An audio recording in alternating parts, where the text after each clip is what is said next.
Kalau mau belajar tentang kudeta politik ya, Iya, terutama ketua umum partai, belajarlah sama P3 yang sekarang. Kalau Anies tak bisa maju, bagi saya pemilu 2024 sudah selesai. selesai. Karena yang bertanding adalah all Jokowi's man. Nah, Atau yang bertanding adalah presiden man, orang-orang nah. Jokowi.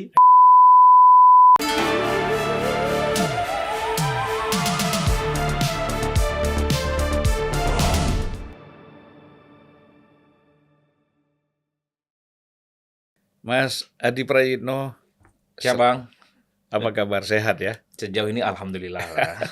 Sering saya lihat di TV, ya kadang-kadang ada bersama-sama saya juga. Ya. Ya, ya. Tapi saya kalau sama pengamat nggak berani berdebat. Kenapa begitu ceritanya? Hah? Ya pengamat bagaimana kita bisa berdebat? Udah pasti lebih ahli dari praktisi lah ya. Kalau saya kan praktisi. Nah, Mas Adi masih sebagai Direktur Eksekutif Parameter Politik ya. Siap Bang. Ya, kemudian ngajar juga di Visip. FISIP UIN. Iya. Ya, kemudian masih sering diundang kemana-mana. Ya. Memang aktivitas kita begitu, nulis, meneliti, ngajar. Itu satu kenikmatan sebenarnya nggak bisa dibayar. Setuju kalau Ya. itu. Nah, jadi satu kenikmatan. Mas Adi, kita lihat bahwa memang persoalan politik kita di Indonesia sekarang ini kan perkembangannya itu berubah-ubah ya. Juga isunya tuh bergeser ke sana kemari gitu. Apalagi kalau kita bicara soal capres mencapres ini, itu kan berubah-ubah terus skemanya ya, kemudian petanya juga berubah. Kita ingin melihat ini P3 ini ya, artinya baru 5 hari selesai apa tuh raker muktamar atau rakernas namanya. Rakernas yang di Banten ya. Nah, rakernas yang di Banten, mereka memilih Mas Murdiono ya, Pak Mardiono, Mardiono sebagai PLT Ketua Umum. Itu cepat sekali, kemudian SK-nya sudah keluar dalam tempo 5 hari. Nah ini kalau Mas Adi melihat gejala apa ini? Jadi pertama kalau mau belajar tentang kudeta politik ya, terutama ketua umum partai, belajarlah sama P3 yang sekarang. Ini cepat, jelas, dan sesingkat-singkatnya. 5 hari, pasca Rakernas di Banten, PLT kemudian mendapatkan SK dari Kemenkumham. Satu presiden politik yang tidak pernah terjadi sebenarnya dalam sejarah prahara partai politik dimanapun. Misalnya kita lihat Demokrat itu kurang lebih setahun ya. Kemudian Golkar kita juga tahu konfliknya juga panjang ya. Ataupun ketika konflik PKS ya, mazhabnya Anies Mata dengan mazhabnya Sohibul Iman juga panjang ya. Sekalipun tidak bersengketa di hukum, tapi kan melahirkan satu partai politik baru. Nah ini yang menarik, itu kenapa cepat, kan itu menjadi pertanyaan penting. Kalau saya sederhana Bang, kalau mengacu pada undang-undang partai politik, ini bicara normatifnya ya. Bahwa kalau ada prahara konflik internal, maka harus selesai di Mahkamah Partai. Rasa-rasanya publik juga sudah tahu bahwa Mahkamah Partai menyetujui bahwa Rakernas yang ada di Banten beberapa waktu yang lalu mengangkat Mardiono sebagai PLT, Ketua Umum P3, itu tidak ada resistensi dan tidak ada perlawanan gitu. Yang kedua, hampir kita bisa melihat bahwa setelah Rakernas itu, mayoritas DPW di seluruh Indonesia itu memang kelihatan sami'na watokna, lebih mendukung Mardiono ya ketimbang Soeharto. Bahkan per hari ini misalnya di elit P3 juga tidak ada yang membela. Adalah mungkin Pak Saifullah Tamliha, posisinya diganti saat ini dari Komisi 5. Dari Komisi 5, tapi itu kan letupannya kecil. Beda sejarah dan konfliknya ketika misalnya konfliknya Surya Dharma Ali, konfliknya Pak Romah Hormuzi gitu ya. Panjang, ada kasus yang kemudian persoalan politiknya dibawa ke persoalan hukum gitu ya. Ini cepat. Karena ada beberapa variabel yang membuat menurut saya ini singkat. Pertama, Mahkamah Partai menganggap Rakernas itu legal. Yang kedua, mayoritas pengurus partai elit ya di DPP ataupun di DPW itu semuanya total mendukung Mardiono. Yang ketiga ya inilah yang kemudian membuat kenapa Menkumham itu mengeluarkan SK Kemenkumham itu ya, dan kemudian datang ke KPU tentu untuk melalui satu proses verifikasi KPU yang sekarang sedang berjalan ya. Jadi Mas Adi melihat ini semata-mata cepatnya keluar surat ini ya, dan terjadi, kita tidak bisa bilang konflik ya, seperti tidak ada konflik ya. Tidak ada konflik, ini semacam orang kemalingan di siang hari Bang. Ya biasanya maling itu ngendap-ngendap malam-malam hari dia ngegarong barangnya. Ya. Kalau Pak Soeharto nggak begitu, macam orang kemalingan di siang bolong gitu ya. Ya. Banyak orang di keramaian, semacam orang baru bangun tidur, Hmm. sebelum tidur nggak ada persoalan apapun, tiba-tiba singgasananya hilang. Ya dia kalau nggak salah waktu itu dia di luar negeri, kemudian dia pulang tiba-tiba sudah tidak menjadi ketua umum lagi. Nah, yang menjadi menarik justru apa yang kemudian membuat misalnya hampir semua mayoritas ya, secara total elit-elit P3 dari pusat sampai daerah mendukung Pak Mardiono. Mungkin ada kekecewaan yang soal seliptang gitu ya. Tapi kan diskusinya nggak selesai di situ. Oke lah, alasan formal, normatif, undang-undang, semuanya selesai. Karena SK Menkumham selesai. Yang kedua, ini sepertinya cuman yang terjadi pada level ketua umum. Karena di bawah itu tidak ada kubu yang kemudian harus dihilangkan juga. Makanya kemudian faksinya hilang, seakan-akan Pak Soeharto itu ditinggalkan sendiri. Tidak ada pembela, tidak ada loyalisnya. Sehingga konfliknya begitu cepat. Tapi saya ingin mengatakan, publik tidak berhenti berspekulasi. Kok segampang itu dikudeta? Kok segampang itu selesai? Kok segampang itu SK Kemenkumham? Bukankah Pak Soeharto ini adalah orang dalam, punya penetrasi, yang mestinya juga punya kaki-kaki politik yang kokoh gitu ya.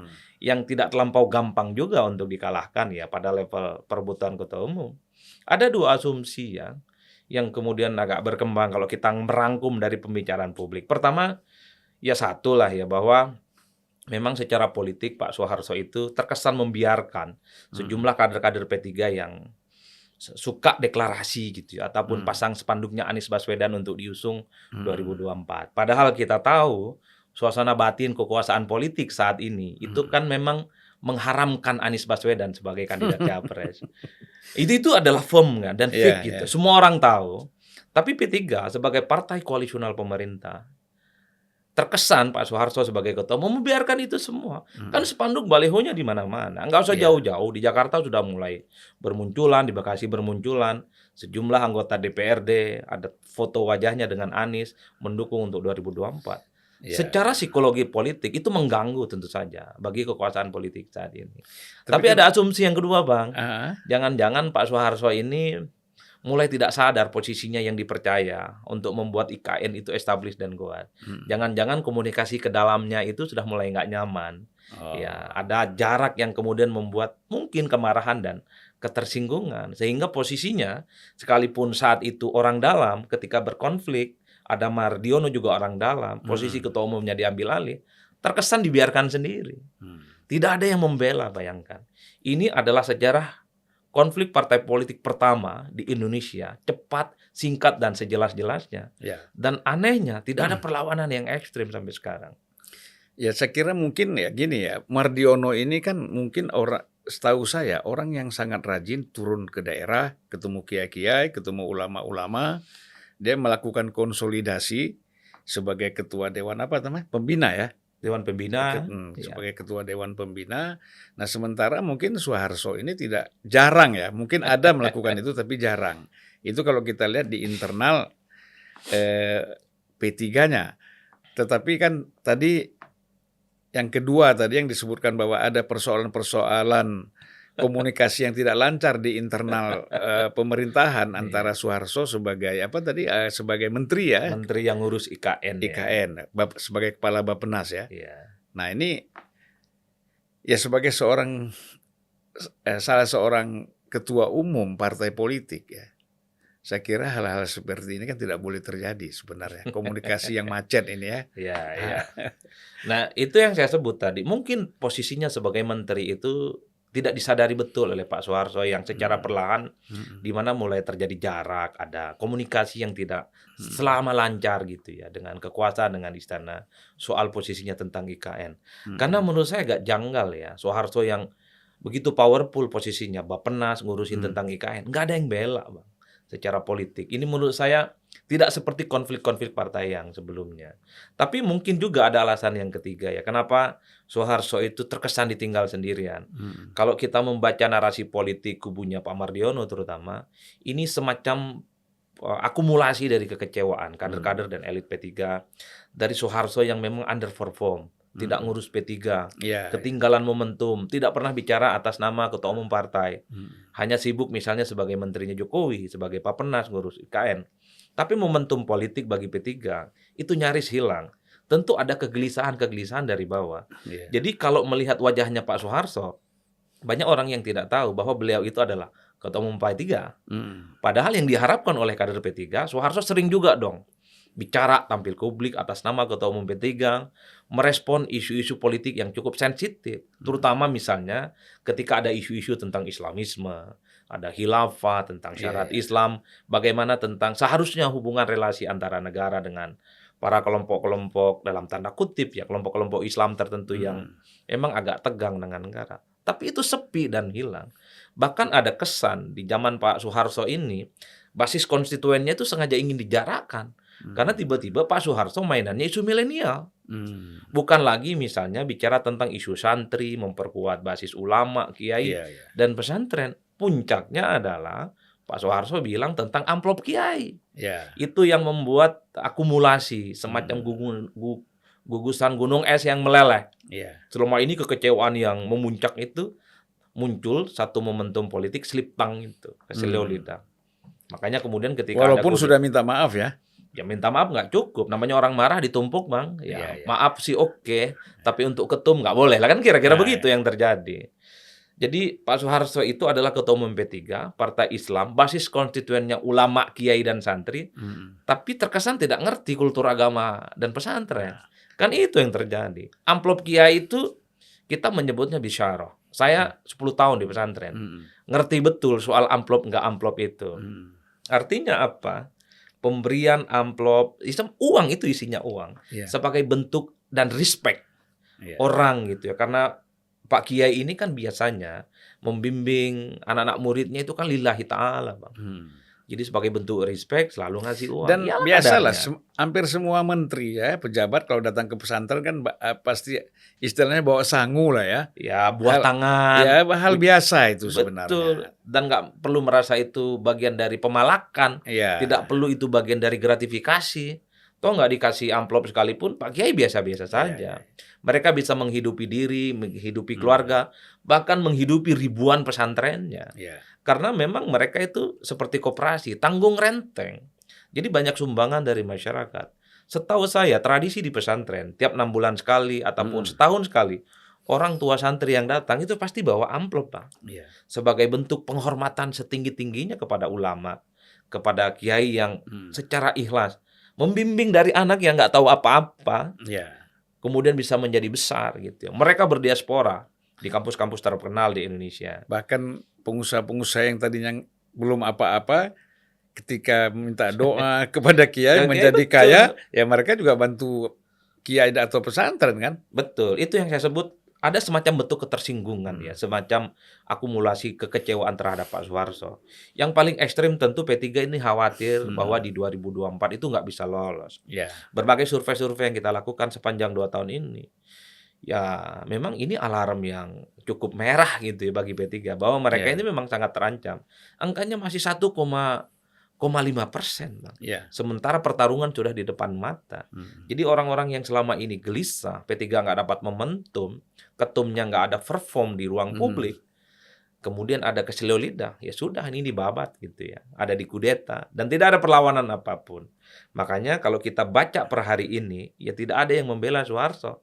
Bahkan Pak Saifullah Tamliha, satu-satunya orang yang bicara membela Soeharto, posisinya hilang dari pimpinan Komisi 5 gitu ya. Ya itu resiko politik ya. Jadi kalau kita lihat itu kan apa yang dirasakan atau apa yang yang sekarang itu terjadi terhadap Soeharto ini kan akibat kelemahan dia di dalam memanage internal partai, kemudian konsolidasi juga mungkin tidak dilakukan.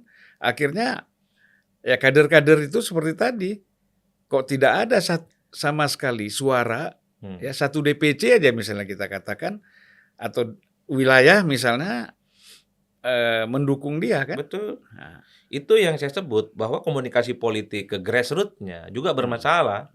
Karena ya terbukti dulu sih awalnya ada DPW Jakarta, sayup-sayup misalnya, berdiri tegak bersama Soeharto. Tapi itu cuma sedetik. selebihnya ya sami'na wa ta'na juga. Nggak jelas sikap politiknya.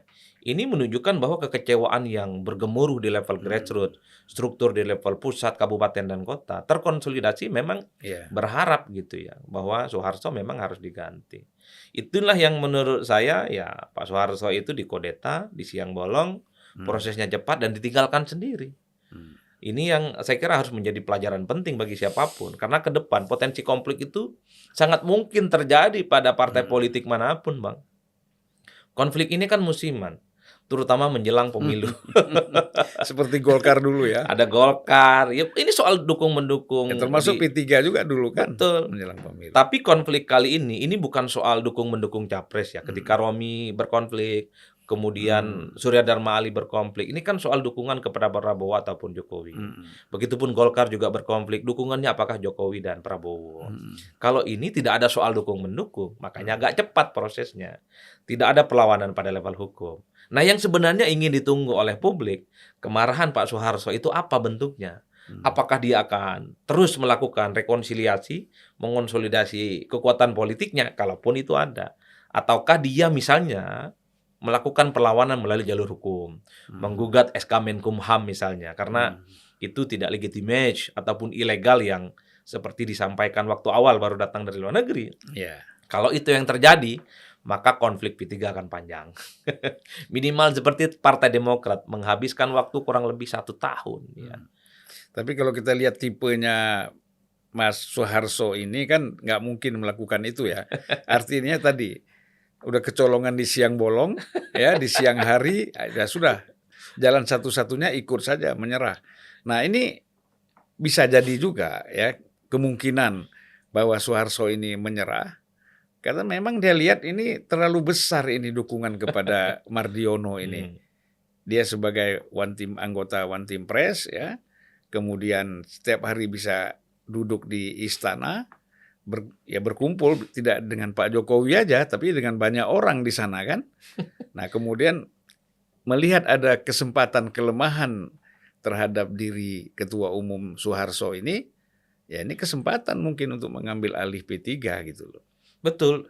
Saya agak sedikit ingin menjelaskan secara teori ya. Ada teori yang disebut dengan teori groupthink. Jadi orang kenapa berkelompok seperti bikin partai? Karena ada kohesivitas, ada kesamaan kolektif. Kalimatun sawa lah yang diperjuangkan. Dan di groupthink itu akan cenderung secara mayoritas mengikuti kekuatan politik dominan, akan cenderung mengikuti pikiran-pikiran politik dominan. Nah ini sepertinya terjadi pada P3. Pemikiran dan kekuatan politik dominan saat ini adalah anti Soeharto dan pro pada Mardiono. Maka disitulah kemudian bertumpuk dan tidak ada resistensi. Tapi tidak ada yang bisa menjamin ke depan. Bahwa kalau memang posisi Mardiono tidak firm misalnya, tidak membuat P3 jauh lebih bagus, mungkin mayoritas pikirannya akan beralih kepada figur-figur lain yang diharapkan bisa membuat P3 establish dan kuat kembali. Ini soal siklus saja sebenarnya, Bang. Siapa kuat, maka dia akan membuat gerbong-gerbong yang lain akan merapat. Tapi titik poin saya sebenarnya soal kasus kudeta Soeharto ini adalah salah satu menteri yang tidak bisa membagi waktu antara posisinya sebagai ketua umum partai dengan posisinya sebagai menteri. Ini kan sering dibicarakan oleh publik, Bang, bahwa dulu banyak desakan bahwa ketum itu ya janganlah jadi menteri. Pasti hati dan pikirannya terbelah dan cenderung abuse of power. Bagaimana mungkin seorang ketum partai, satu sisi dia harus total membantu presiden, bangun tidur sampai tidur lagi dia harus sami'na wa ta'na ke presiden. Tapi pada saat yang bersamaan keseluruhan hidupnya harus berpikir bagaimana membesarkan partainya. Ini yang kemudian harus membuat bagaimana Pak Jokowi ke depan melihat para ketum yang jadi menterinya saat ini memang harus diberikan trigger betul supaya tidak terjadi apa yang menimpa Pak Soeharto gitu ya. Karena ironis atau begini mungkin kita minta mulai setelah kasus ini, ya kalau bisa ketua umum partai itu berhenti dari menteri ya. Ya hanya Pak Jokowi yang bisa melakukan begitu. Tapi ya sekali lagi inilah rumitnya memang mendesain bagaimana postur kabinet yang di situ ada elit-elit partai. Makanya kemudian banyak keluhan-keluhan di elit itu. Ini Pak Ketum kita yang jadi menteri kok nggak kelihatan bicara atas nama partai. Kan itu gelisah, Bang. Karena begitu banyak event-event politik, misalnya soal kenaikan BBM, tentang bagaimana tembak-tembakan, membenahi institusi pemerintahan. Tapi ketum-ketum partai yang saat ini jadi menteri itu nggak bicara. Ya. Padahal itu adalah denyut nadi masyarakat. Berharap ketua umum partai, elit-elit partai yang selalu bicara atas nama rakyat, itu hadir di tengah mereka. Minimal publik itu tahu apa sih pembelaan mereka gitu ya. Apa sih sikap politik mereka. Termasuk misalnya soal bagaimana ketegangan hubungan antara kelompok-kelompok Islam tertentu dengan pemerintah. Ketum-ketum partai itu tidak bicara. Malah hanya terjebak pada kubangan narasi besar. Anti politik identitas, anti polarisasi. Menurut saya adalah satu isu yang cukup sumir ya. Bagaimana mungkin polarisasi politik itu bisa dihilangkan, Bang? Partai itu adalah wujud nyata dari polarisasi. Yang paling mungkin kita hindari itu adalah ketika polarisasi menggunakan cara-cara kekerasan, hoax dan memprovokasi. Saya di berbagai kesempatan selalu ngomong, partai politik, kalau mau menghilangkan polarisasi, hilangkanlah itu partai politik. Itu wujud nyata dari politisasi. Yang kedua tentang politik identitas. Ya, seakan-akan politik identitas itu haram hukumnya di Indonesia. Menurut saya banyak yang tidak belajar tentang sejarah Indonesia. Nggak mungkin ada kemerdekaan kalau tidak ada politik identitas berbasiskan Islam. Syarikat Islam, syarikat dagang Islam, itu adalah wujud nyata dari politik identitas. Dia berani tampil ke muka melawan kolonialisme dan imperialisme. Yang salah dari politik identitas itu adalah kalau menggunakan instrumen-instrumen kekerasan dia, baik verbal ataupun bentuk-bentuk lainnya. Kan itu yang mestinya kita lawan. Makanya ketimbang ketum-ketum partai, elit-elit partai yang saat ini sebenarnya ditunggu oleh publik sikap politiknya, bicaralah yang agak lebih konkret dan down to earth. Karena orang tidak lagi butuh narasi-narasi besar. Tapi apa yang bisa dilakukan oleh para elit, terutama untuk menghadapi ya ekonomi kita yang saat ini memang dalam ancaman inflasi besar itu. Kan itu yang sebenarnya kegelisahan. Ayo ketum partai, mumpung di dalam jadi menteri, kerjakan sesuatu yang nyata. Kan begitu. Apalagi kekuatan politik parlemen sekarang 82%. Mereka merem aja bisa ngapa-ngapain, Bang. Jalanan rusak bisa dibetulin. Kenaikan BBM misalnya bisa di stop juga bisa. Toh mereka berkuasa semua. Kan begitu ceritanya. Jadi Mas Adi tidak melihat ini kira-kira persoalan P3 ini, kembali lagi saya mau tanya, ini ada tangan istana lah misalnya di dalam kekisruhan ini. Ada dua kemungkinan. Pertama, memang tidak ada campur tangan istana. Itu kemungkinan yang paling mungkin diterima. Karena dua-duanya ini orang istana. Orang istana. Apapun judulnya. Pak Soeharto itu orang istana. Menteri, dia Bappenas, dan yang sangat dipercaya ngurusin IKN. Itu posisi strategis, Bang. Sepadan dengan dukungan P3 kepada Jokowi 2019 yang lalu. Tidak ada yang bisa membantah posisi Pak Soeharto itu strategis ya. Karena Bappenas itu kunci. Yang kedua, kita juga tidak bisa menutup mata bahwa begitu cepat prosesnya soal kudeta politik seakan-akan dibiarkan sendiri. Itu artinya apa? Antara Mardiono sama-sama orang istana dengan Soeharto yang saat ini jadi menteri, ini penetrasi ke dalamnya lebih kuat Mardiono ketimbang Soeharto. Itu tadi yang saya sebutkan. Jangan-jangan ada persoalan politik elektoral, ya. Sentimen tentang Anies misalnya tidak bisa dibendung, ataupun mungkin posisinya sebagai IKN, ya Pak Soeharto itu secara tidak langsung sudah mulai nggak baik komunikasi politiknya ke pemerintah. Kan rumor-rumornya sudah mulai berkembang ya, bahwa ya Pak Soeharto ini tidak terlampau bisa diharapkan membuat EKN ini bisa wujud dan optimis lah secara umum. Nah ini mungkin bisa jadi tanda-tanda alam bagaimana misalnya sekalipun sama-sama orangnya istana, tapi kecenderungan mendukungnya itu lebih pada Mardiono. Atau mungkin koordinasi ya soal IKN ini, di mana itu dikasih tanggung jawab kepada Soeharto sebagai kepala Bappenas ya, menteri apa? Sekarang saya susah tuh nyebutnya, menteri apa? Bappenas atau apalah judulnya. Pokoknya Bappenas, ngurusin IKN judulnya. Ngurusin IKN. Mungkin tidak berkoordinasi secara baik dengan lingkungan istana ataupun dengan anggota-anggota kabinet yang lain barangkali. Betul. Itulah yang saya sebut tadi di awal. Saya mencurigai bahwa jangan-jangan memang posisinya sebagai menteri saat ini yang secara tidak langsung juga ngurusin tentang IKN membuat ketersinggungan di dalam. Ya, ada komunikasi terputus, ada komunikasi yang tersendat-sendat, sehingga Pak Soeharto posisinya yang dulu cukup powerful dipercaya betul oleh presiden, secara perlahan ya tidak punya penetrasi dan tidak punya cengkraman yang mendalam.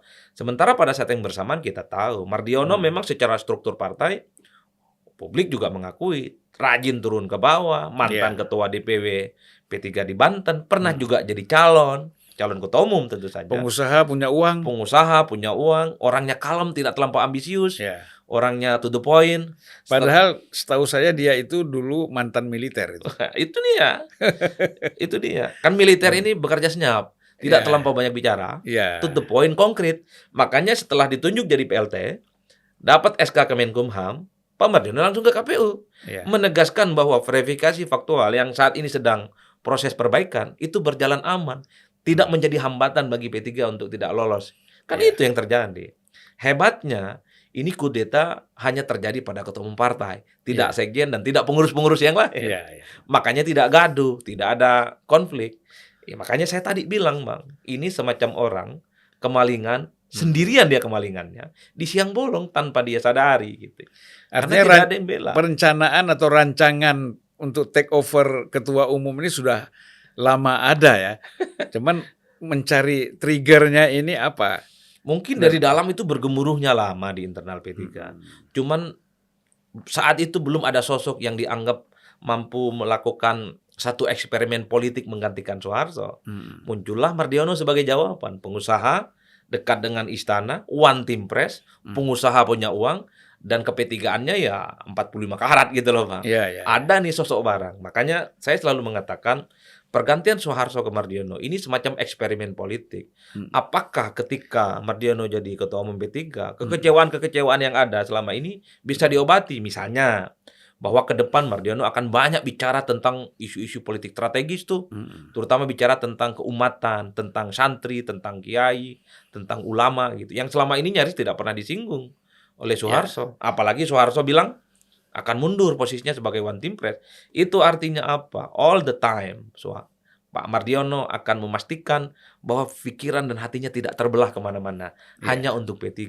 Inilah yang saya kira perlu kita tunggu. Ya, tapi kalau saya lihat ya tipenya Mardiono ini kan bukan tipe yang banyak bicara dan reaktif terhadap perkembangan situasi politik atau situasi masalah-masalah kenegaraan. Menurut saya dia akan lebih banyak berkomunikasi dengan masyarakat P3, ya, kaum muslimin, kemudian terutama adalah kiai-kiai di pesantren. Pasti dia akan lakukan itu karena problemnya kan di situ sebenarnya. Iya, memang setelah Pak Mardiono ditunjuk sebagai PLT, tugas terbesar P3 saat ini adalah segera mengangkat Mardiono sebagai ketua umum. PLT itu posisinya nggak banyak, Bang, nggak strategis. Tidak bisa misalnya memutuskan keputusan-keputusan politik strategis.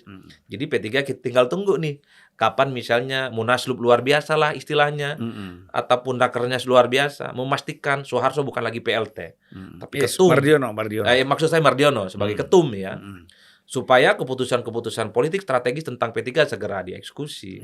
Karena kalau PLT kan dia ya la ya mutu walayah ya. Iya, posisinya PLT nggak bisa ngapa-ngapain, tapi dia dipercaya sebagai satu-satunya ketua. Segera lakukan eksekusinya itu. Jadi nggak mantap nggak power. Nah, yang kedua tentu melakukan rekonsolidasi, terutama bagi ulama, kiai, santri dan pondok pesantren yang memang itu adalah core konstituen yang dimiliki oleh P3. Menjauhkan P3 dari ulama itu nggak mungkin. Menjauhkan P3 dari pesantren dan kiai itu tidak mungkin, Bang. Makanya itu PR terbesar. Kita tahu Mardiono orang Banten, dan di situ banyak sekali pesantren. Dimulai dari Banten, terus ke Aceh, ke kampungnya Abang, ke kampung saya di Madura gitu ya. Dan di mana-mana. Mumpung pemilu masih lama. Karena yang lain juga menggarap pesantren dan Pak Kiai. Tapi kan kalau P3 ini lebih kental ya. Kepesantrenannya di samping PKB lah. Ya, itu dulu kita berharap sebenarnya publik secara umum ketika misalnya ada psikologi politik nggak nyaman antara PBNU dengan PKB, orang berharap P3 ini akan besar nih. Bukan 4% lagi dapat suaranya, mungkin dia bisa dapat 8 ataupun 7%. Dengan harapan ada limpahan suara Nahdliyin ke P3. Karena kalau kita melihat anatomi basis konstituen dari dua partai ini, PKB dan P3, ya memang sama-sama NU, meski secara mayoritas ke PKB. Tapi kan kita semua juga tahu bahwa banyak orang NU adalah afiliasi politiknya ke P3, Bang. Orang berharap, publik berharap P3 akan menjadi perahu besar Rumah besar lah istilah mereka itu. Bagi umat Islam ya. Bagi NU terutama yang kecewa ke PKB karena memang head to head betul dengan PBNU. Momentum itu tidak diambil alih ternyata. Dan terlihat Pak Soeharto ya menganggap ini bukan suatu hal yang serius untuk digarap sebagai basis konstituen. Ini yang kemudian sepertinya membuat elit-elit P3, pengurus-pengurus di bawahnya, kok ketua umum tidak sensitif. Di mana ketika NU lagi nggak bagus dengan PKB, mestinya penetrasi ke NU-nya Atau begini, semakin kuat. karena kan masyarakat NU juga melihat bahwa P3 ini meskipun akarnya ada di pesantren dan NU, tapi kan elitnya ini bukan NU, elitnya kan Parmusi ya gitu ya, kayak Soeharto kan Parmusi, jadi mereka juga malas. Betul. Nah, itu bisa menjadi terus terang aja di kalangan konstituen P3 mereka juga melihat aspek itu mungkin ya. Nah, atau yang kedua bahwa ketua umum atau elit yang ada tidak bisa memanfaatkan tidak bisa memanfaatkan ada konflik antara PBNU dengan PKB. Nah, ini kan karena memang tidak bekerja secara serius untuk menangkap ini. Momen ini ya. Misalnya kalau sekarang misalnya ada juga konflik antara NU dengan PKB ya. Nah, saya kira ini NU sekarang ini aktivis loh isinya. Aktivis. Kalau mereka memang bisa membangun komunikasi dengan P3 dan P3 juga menyambut itu, saya kira PKB juga bahaya ini. Iya, kalau kita melihat struktur PBNU sekarang, kok rasa-rasanya tidak ada tuh politisi PKB di dalam? Iya. Itu kan menjadi tanda-tanda bahwa hubungan PBNU dengan PKB lagi tak baik-baik saja, Pak. Nah, ini gagal dimanfaatkan. Karena kalau melihat basis konstituen PKB ya NU dari dulu juga ada juga yang ke P3. Yang paling penting kalau kita lihat struktur pemilihnya P3 itu kan ya ulama, ada kiai, pesantren gitu. Dan itu rata-rata NU. Gagal dimanfaatkan. Momen ini adalah semacam panggung besar sepertinya bagi P3 supaya mendapatkan suara-suara Nahdliyin. Karena efek konflik PBNU dengan PKB itu tentu dia berdampak kepada pemilih-pemilih di bawah. Belum lagi misalnya PKB kan sejak dari dulu tidak akur dengan kubu Gus Durian yang memang selalu head to head perang secara terbuka. Makanya ketika Soeharto dilengsarkan sebagai ketua umum, harapan terbesarnya ya P3 kembali. Apakah bisa memperkuat dan merekonsolidasi suara-suara NU yang kemudian misalnya sedang berkonflik dengan PKB bisa diambil alih? Atau justru sebaliknya, ya P3 kehilangan momen, tidak bisa menyentuh suasana hati mereka yang sebenarnya sedang tidak baik-baik saja itu. Nah, dari segi akumulasi itu sepertinya Bang, kenapa Soeharto kemudian sebenarnya diganti oleh elit-elit P3 dan nyaris tanpa perlawanan. Makanya di awal saya mengatakan, kalau ingin bicara dan belajar tentang kudeta ketua umum partai, cepat, jelas, dan sesingkat-singkatnya, belajarlah pada P3 yang saat ini. Nah, kita khawatir ini tidak juga betul tadi bahwa pasti yang paling dominan persoalannya adalah di internal dan ketidakmampuan membangun komunikasi politik tadi. Tapi bisa juga, ya ini kita kan berandai-andai, dalam politik itu kan nggak ada yang pasti ya. Kalau pasti, saya dulu kan di Fakultas Ilmu Politik itu belajar, kata dosen saya, kamu yang penting analisa. Habis itu kamu masukin di meja, nanti setelah ada peristiwa itu kamu lihat cocok nggak. Itu kan di situ enaknya jadi pengamat kan di situ kan. Ya, walaupun tanggung jawab berat ya. Betul. Saking tidak mungkinnya dalam politik itu tidak bisa ditebak, Bang. Ya orang kalah pemilu juga jadi menteri kok di kita itu. Makanya tanpa rasa malu pula kan. Ya. Bagaimana kita memaknai? Makanya saya selalu mengatakan, kayaknya pemilu nggak usah deh gitu. Nggak usah. Mending digilir aja. Toh ujung-ujungnya yang kalah juga minta jadi menteri atas nama kebangsaan macam-macam. Dan itu kan kasihan ya, seperti Abu Rizal konflik dengan siapa? Pak Agung. Karena Abu Rizal dianggap dukung Prabowo kan gitu. Lalu P3 juga konfliknya karena dianggap Surya Dharma mendukung Prabowo. Tiba-tiba mereka sudah selesai pemilu, ternyata Prabowo berada dalam kabinet Pak Jokowi kan. Nah, jadi sebenarnya pelajaran besar ini buat partai-partai politik, pimpinan partai politik Ya kalau mau mendukung itu pelajari dengan benar lah, jangan kecewa di belakangan ya kan.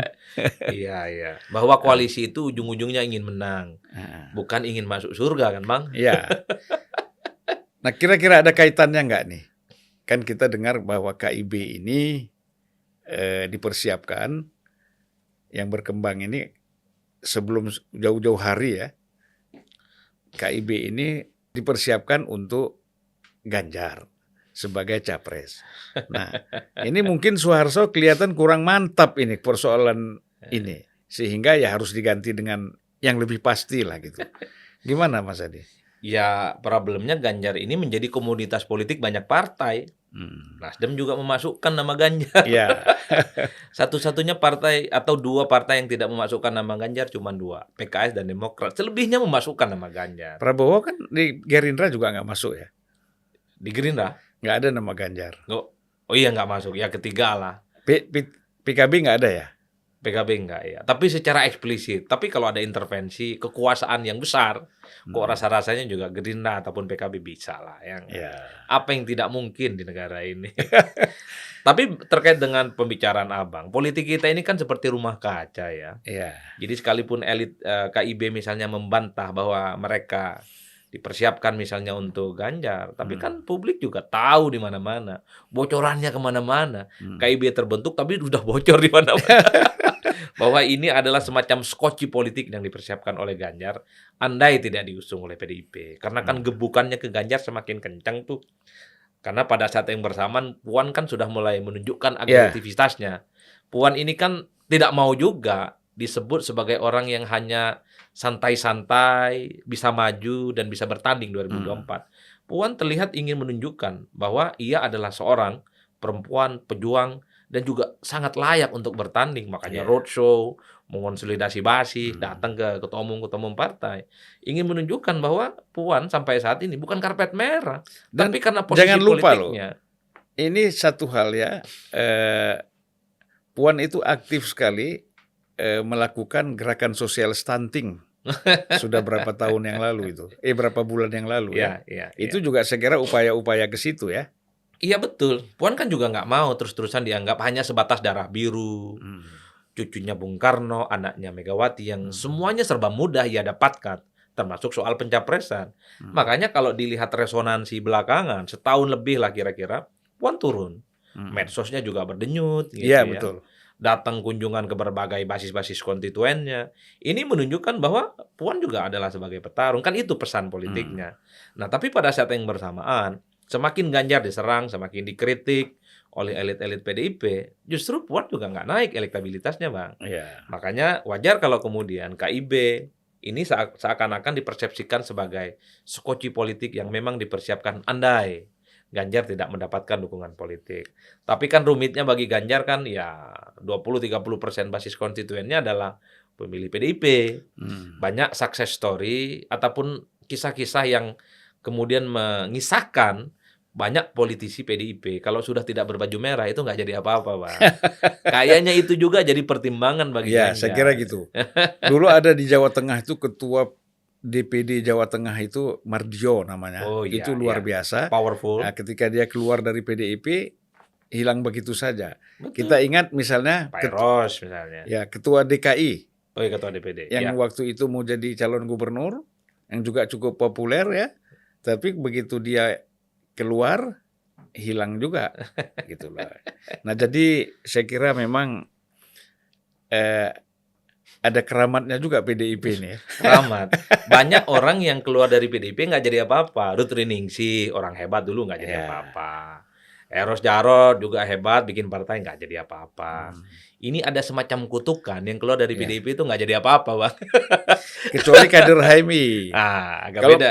Kalau kader HMI itu kan keluar dari PDIP, tetap bisa eksis kan gitu. Punya podcast sendiri misalnya.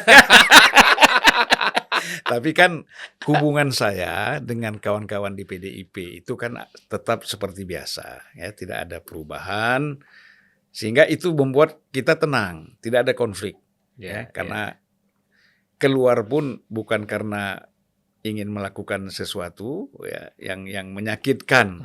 Katakanlah kan banyak orang kadang-kadang kan banyak menyerang Ibu Mega, ya. Nah, saya selalu bilang sama wartawan, saya keluar dari PDIP itu bukan karena kecewa, karena emang ingin istirahat aja dari politik. Kebetulan Pak Surya 2010 mengajak saya lagi bersama-sama di Nasdem, itu saja. Iya, iya. Nah, Iya. Bagi saya sih apa yang terjadi pada hari ini, kudeta Ketua Umum Soeharto diganti oleh Mardiono sebagai PLT, ini sebenarnya harus menjadi alarm ke partai politik yang lain. Iya. Konflik musiman itu ada, Bang. Konflik terutama jelang pemilu. Soeharto oke lah. Ini lokalisir hanya sebatas keselio lidah. Sebatas misalnya akumulasi kekecewaan kader-kader P3 atau hubungannya mulai tidak baik dengan istana, menyangkut posisinya yang dikaitkan dengan IKN kok sampai sekarang nggak ada progresnya. Oke lah, tapi dalam politik kita kan kalau sudah urusan tiket pentiketan, dukung-mendukung, itu agak sensitif. Ini yang kemudian bisa menjelaskan kenapa pada periode-periode sebelumnya banyak partai berkonflik. Saya khawatir gitu, ada orang di dalam juga nggak sabar. Karena tujuan dasar dari partai itu adalah kekuasaan, Pak. Yeah. Mendukung capres, menang, dapat menteri, dan dia punya akses ekonomi dan politik yang bisa dikapitalisasi dalam jangka panjang. Kan politik kita sesederhana itu. Ya, ya. Jadi kalau kita lihat ya, apakah ini hanya persoalan Ganjar nih, persoalan di dalam apakah KIB atau persoalan P3 ini, ya. Dan saya melihat ini mulai ada permainan juga nih Sandiaga Uno nih, mulai mau maju sebagai capres atau cawapres, ini mengganggu posisinya Prabowo ini. Gimana pandangan Mas Adi soal ini? Ya rumit lah kalau membaca suasana hati secara umum ya. Memang di 2024 belum ada yang pasti betul, Bang. KIB bisa bubar jalan kalau capres dan cawapresnya ini tidak disetujui oleh 3 partai ini. Ya. Termasuk misalnya Gerindra dan PKB juga bisa bubar jalan. Andai misalnya Muhaimin Iskandar tidak jadi cawapres.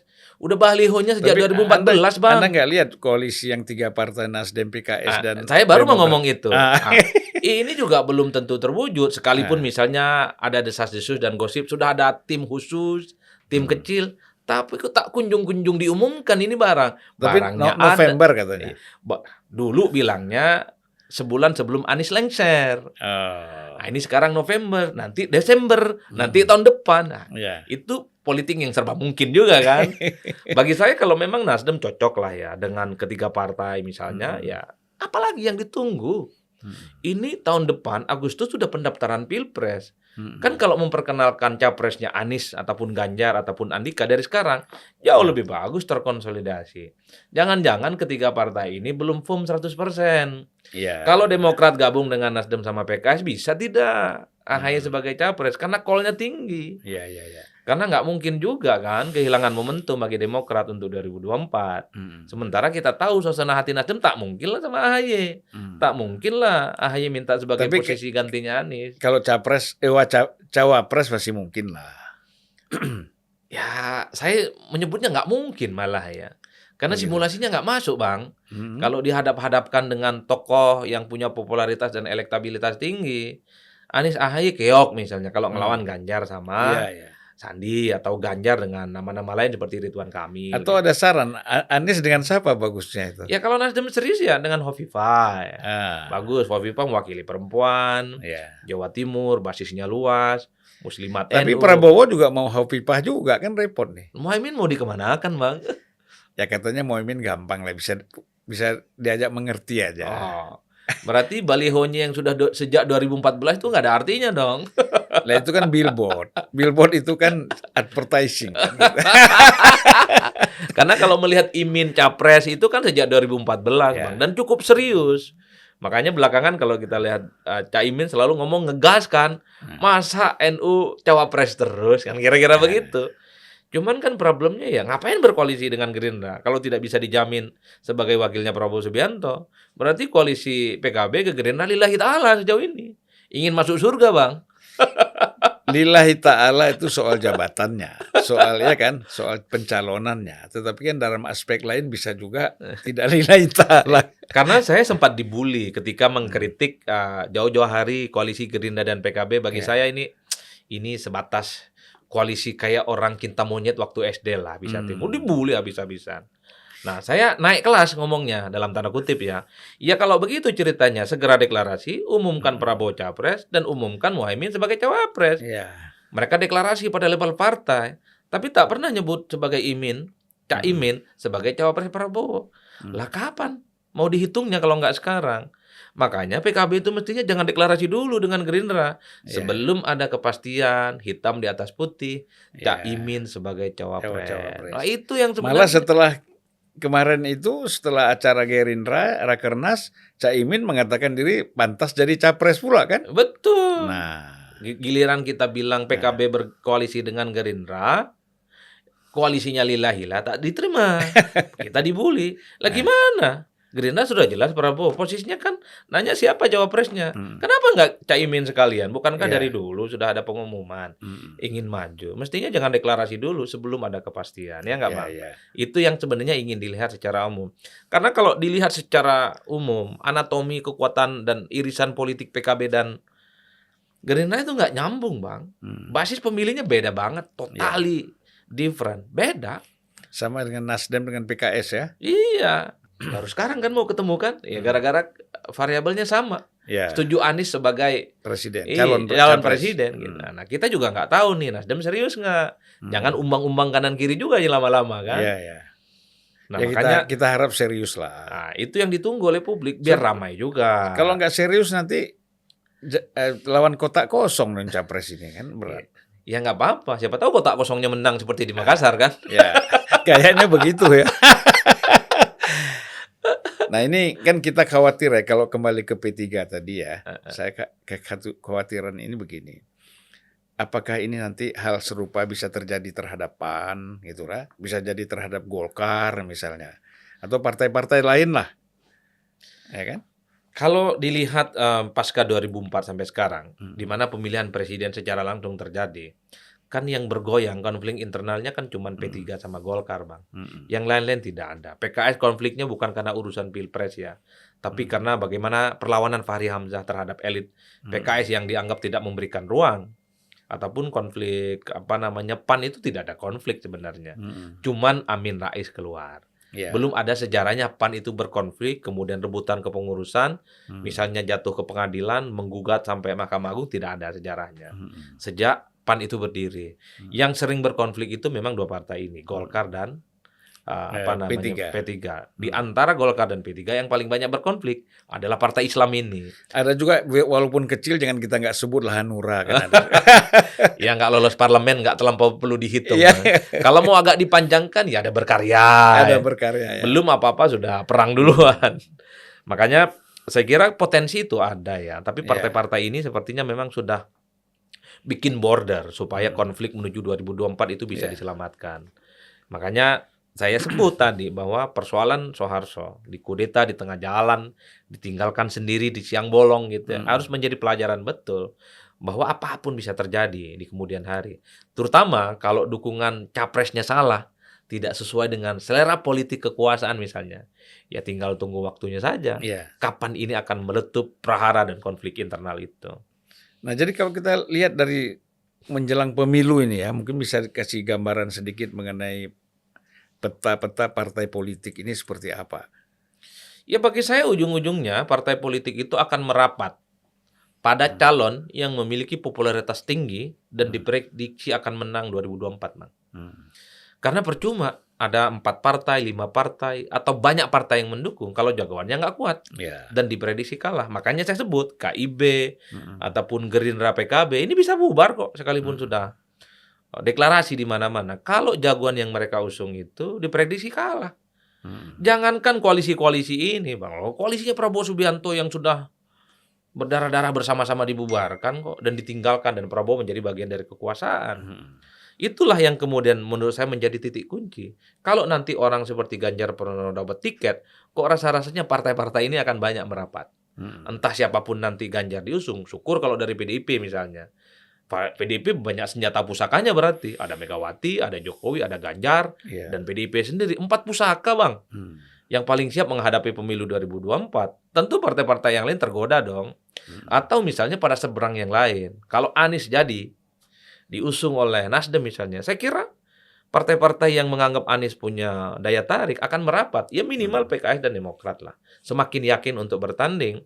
Karena dua figur ini yang sangat mungkin untuk bertanding dan head to head di 2024. Prabowo Subianto menurut saya ya orang sudah mulai mengalami satu kebosanan. Spesialis capres dan kalah terus, Bang. Nah bagi saya PKB tidak membaca itu. Kok mau gitu ya berkoalisi dengan sosok yang sudah 3 kali nyalon dan kalah.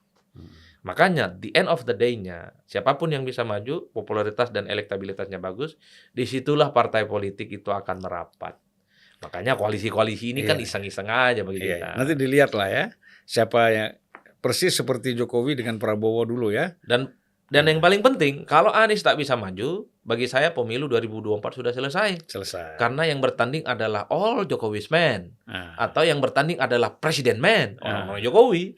Mau Prabowo, mau Puan gitu ya. Mau Ganjar, mau Sandi, mau Erik, mau Erlangga. Bagi Jokowi nggak terlalu penting. Semuanya adalah orang-orang Jokowi. Ya, ini kalau kita dalam sepak bola, kita nonton untuk bukan untuk final juara 1, juara 2, juara 3, juara 4 kan? Boleh ditonton, boleh tidak. Iya, 2024 itu akan menarik kalau ada variabel Anies Baswedan. Cuman kan problemnya kita melihat misalnya Nasdem masih umbang kanan, umbang kiri. Iya, capresnya memang ada, tapi ada 3 nama. Ada Anies, ada Andika, ada Ganjar. Ya tinggal orang nunggu kapan nih seriusnya Nasdem nyebut satu nama dan serius cari partai. Kalau itu yang terjadi, ya maka 2024 akan menarik. Cuman pertanyaan terpentingnya, Bang, mau tidak Nasdem Pak Surya Paloh memang pisah jalan dengan Pak Jokowi ya. Kalau pisah jalan dengan PDIP mungkin sangat terbuka. Beda mazhab dengan Megawati mungkin sangat siap. Pertanyaannya adalah mau tidak, siap tidak ya Nasdem, Pak Surya Paloh beda mazhab dengan Jokowi ya. Itu pertanyaan yang belum terjawab sebenarnya. Ya, tapi kan bisa juga beginilah dibilang, Pak ini kalau nggak ada Anies nggak menarik. Seperti sarannya Mas Adi ya kan. Oleh karena itu ya sudahlah kita tetap mendukung Anies sebagai capres ya. Dan hubungan kita tetap selalu bersahabat dan baik, berteman baik, kan bisa juga lah gitu. Itu kan kalimat bersayap, Bang. Bagaimana mungkin mendukung capres yang tidak disetujui oleh kekuasaan saat ini? Nggak mungkin pasti begini, Pak. Clash. Lah terus mau dukung siapa? Kan nggak mungkin dukung Ganjar semua, lalu kita tadi melawan kotak kosong kan gitu. Nggak mungkin kalau kotak kosong. Nah, itulah yang kita tunggu. Ini manuver Nasdem nih. Karena kan Nasdem satu-satunya partai politik koalisional pemerintah saat ini yang rasa-rasanya siap pisah jalan. Kalau yang lain kan tidak kelihatan siap ya. Mungkin Demokrat siap. Ya itu kan memang dari dulu ya, beda mazhab. PKS beda mazhab. Nah, kalau Nasdem juga siap kan berarti 3 partai ini bisa mengusung sendiri kan? Iya. Itu kapan pertanyaannya? Nah, kita tunggu paling tidak 10 November ini. Kalau 10 November juga lewat, wah ini berarti ada pertimbangan dan perhitungan lain. Apa yang tadi diprediksi oleh Mas Adi Prayitno ya. Dan saya selalu mengatakan ketika Nasdem serius mengusung Anies, ini kan semacam perjudian luar biasa. Satu, basis konstituen Nasdem itu bukan Anies, tapi Ganjar Pranowo. Karena kan fatsun politiknya nasionalis. Anies itu dipersonifikasi sebagai figur Islam lah ya. Yang kedua, jangan sampai misalnya basis pemilih Nasdem ini ketika memilih Anies, suaranya bergemuruh. Ya, ini ancaman serius tentu bagi Nasdem di Pileg. Dan pada saat yang bersamaan, Anies di Pilpres belum tentu juga menang. Kalau lawannya itu misalnya Ganjar, dia dengan Sandi. Nah itu kenapa? Karena dalam variabel-variabel survei yang muncul, saat ini memang yang mendapatkan respon positif begitu, Bang. Makanya pasti Nasdem ini yang punya angka-angka statistik, pertimbangan serius, tentu menganggap pemilu 2024 bukan hanya sebatas seru dan ramai. Tujuannya menang Pileg dan menang Pilpres. Saya kira pimpinan-pimpinan partai politik bisa mengambil manfaat dari apa yang disampaikan. Hati-hati ya, karena persoalan Pilpres ini berkaitan dengan suara Pileg juga ya. Betul. Elektabilitas menentukan. Jadi jangan sampai salah pilih, akhirnya presidennya tidak dapat, Pilegnya juga tidak dapat. Nah, ini sangat merugikan buat satu partai politik. Dan yang paling penting konflik partai, Bang. Jadi kejadian Pak Soeharto ini kan, siapa yang pernah menerka tidak ada gejolak, tidak ada konflik, tidur nyenyak ya. tidak ada permusuhan apapun, tidak ada prahara politik, tiba-tiba singgasana politiknya hilang begitu saja. Dalam waktu 5 menit, dalam waktu 5 hari, SK-nya kemudian keluar. Saya kira dia terlalu overestimate terhadap dirinya, tapi underestimate terhadap gerakan-gerakan kecil yang dilakukan di internal itu kan. Itu salah dia gitu. Dan kecenderungan kudeta partai itu sekarang bukan hanya dari internal, tapi eksternal juga. Kejadian Demokrat ini bisa berlaku bagi partai-partai politik yang lain yang saya sebut harus hati-hati. Karena tiba-tiba ada orang yang berbaju partai dan merasa berhak itu mengambil alih partai politik. Ya inilah politik kita yang Abang sebut tadi, serba kemungkinan.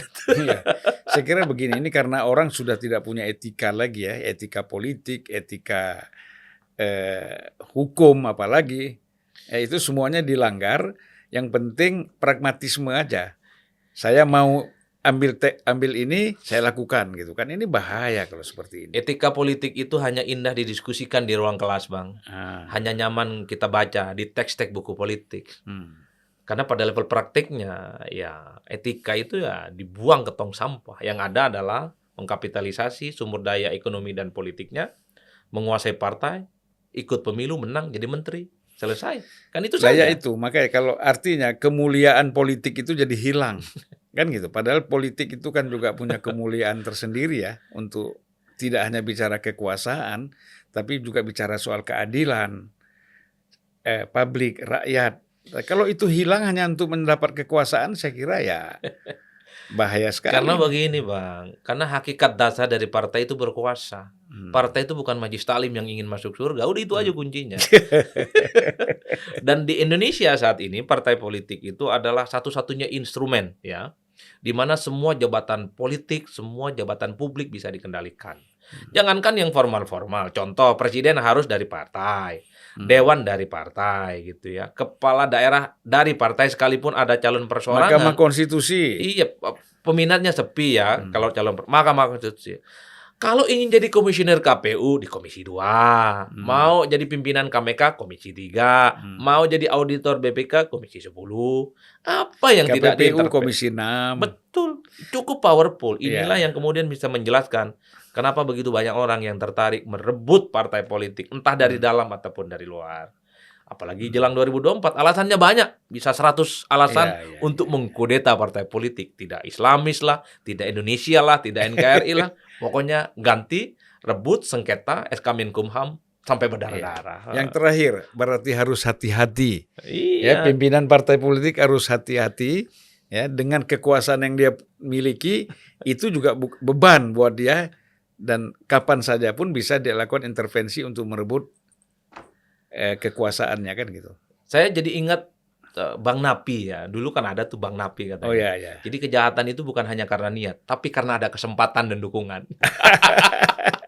Begitupun itu berlaku Bang ke kudeta partai. Kalau ada kesempatan, ada dukungan, kudeta itu akan terjadi bagi partai politik manapun. Jadi apa? Multipartai ini masih perlu kita pertahankan nggak? Ya memang partai ini instrumen untuk meraih kekuasaan. Semakin banyak partai, semakin banyak perkelahian. Dan hakikat dasar partai itu memang berkonflik dan berkelahi, Bang. Makanya di sekian banyak fungsi dari partai politik itu adalah agregasi kepentingan partai. Kepala-kepala orang itu dipertemukan. Cuman kalau kepala yang berbeda-beda ini nggak ketemu, pasti ribut dan konflik. Problemnya adalah ada yang nekat berani konflik sampai tuntas, ataukah seperti Pak Soeharto, konflik, salaman, ya kalau bisa cari aman masing-masing. Minimal posisi menterinya nggak dicopot lah. Gitu. Kan itu saja konfliknya. Ya apa yang perlu dilakukan oleh partai politik ini ya, pertama mereka harus dipercaya oleh publik, kemudian mereka harus ya tidak seperti apa yang digambarkan tadi lah ya. Kira-kira apa yang perlu dilakukan? Ya partai hati-hatilah. Kudeta mengkudeta itu adalah semacam kutukan turun-menurun ya. Biasanya terutama jelang pemilu itu selalu ada letupan-letupannya. Bahkan kecenderungan kudeta partai sekarang bukan dari dalam. Bahkan ada fenomena dari luar kan begitu. Seperti yang terjadi pada Demokrat. Yang kedua, ya tentu saja partai ini sudah harus kembali ke hitohnya. Partai itu ya menyapa rakyat jangan 5 tahun sekali dong. Tapi dia day to day harus kerja secara politik ya.